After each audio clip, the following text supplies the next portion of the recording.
This question is from Arundhati. Namaskaram Sadhguru.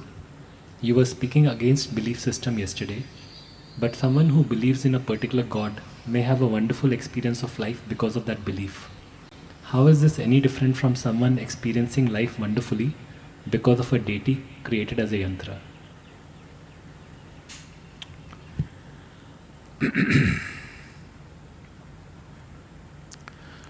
So because you believe something,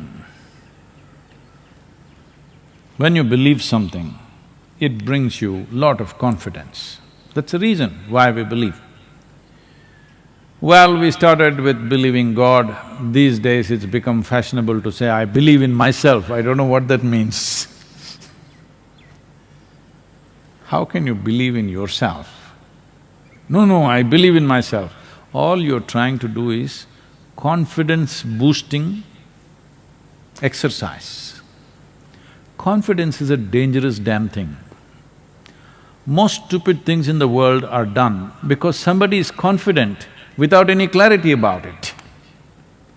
Most idiotic and disastrous things are done by people who have confidence without clarity. And they're usually believers. Either they believe in that or this or that or something. Essentially, belief means you're fundamentally dishonest. You're not willing to see, I do not know. Well, somebody believes and their life is wonderful, their life may be wonderful because they're devoted to something. It may be a deity, it may be the temple. Usually devotees are not really doing much with the deity. They're sweeping the temple, they're cleaning the temple, they're washing this and that, they're washing vessels in the temple, and it all feels wonderful because they're devoted. It is like,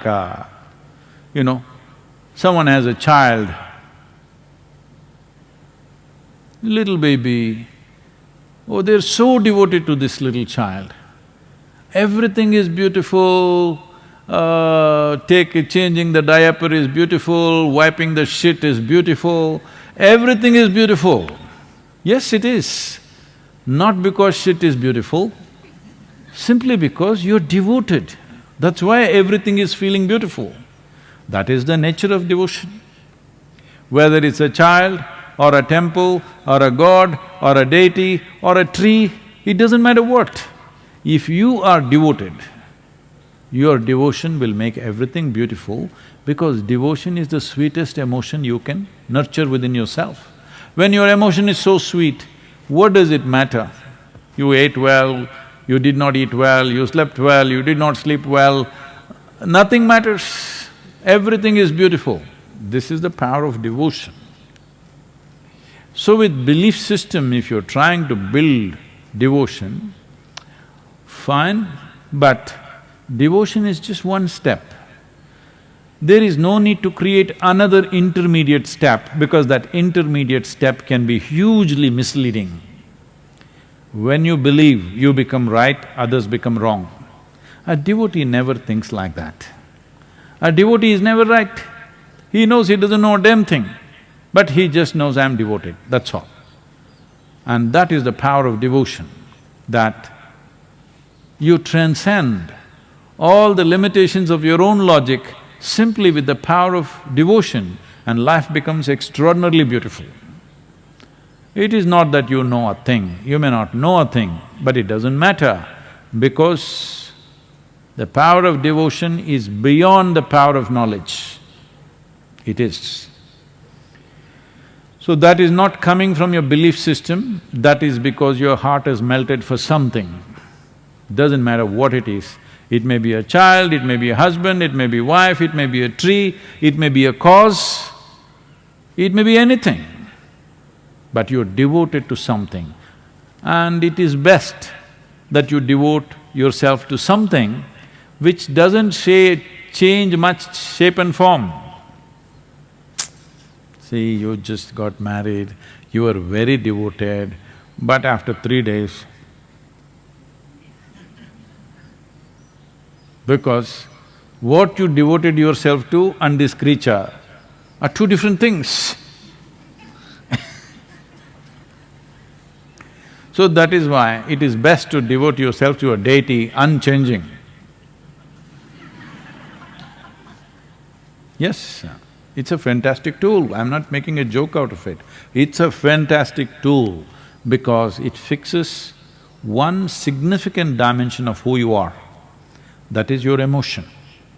People think they're intellectual, they are not. They're largely emotional. Emotional means they may not be dripping with love, they're angry, they're anxious, they're agitated, this is all emotion. Emotion gone bad. If you just become devoted, all these things are gone, just sweetness of your heart all the time. So devotion has that power. Do not misunderstand devotion to believing something. Believing something means you made up something in your mind and make it like a reality. No, that's not devotion. That leads to fanaticism.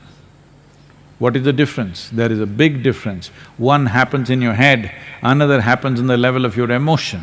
One is made up in the thought process, another is not made up in the thought process, it's just the way you feel. It need not be right, it need not be wrong. Devotees don't care whether something is right or wrong, all they know is they are devoted. This gives them a sense of freedom and lets them fly over all the bad terrain in their life. Yes, they don't touch any aberrations, they just fly over everything, simply because the sweetness of emotion has the power to do this. And even today, though people think and claim that they are very intellectual, still emotion is the strongest dimension in most human beings. Maybe it's not finding expression, it's gotten constipated in expression, but inside, it's roiling them all the time. They are not experiencing sense of absolute love towards everything, but they're angry towards everything, they're anxious about everything, they're tense about everything, these are all emotions.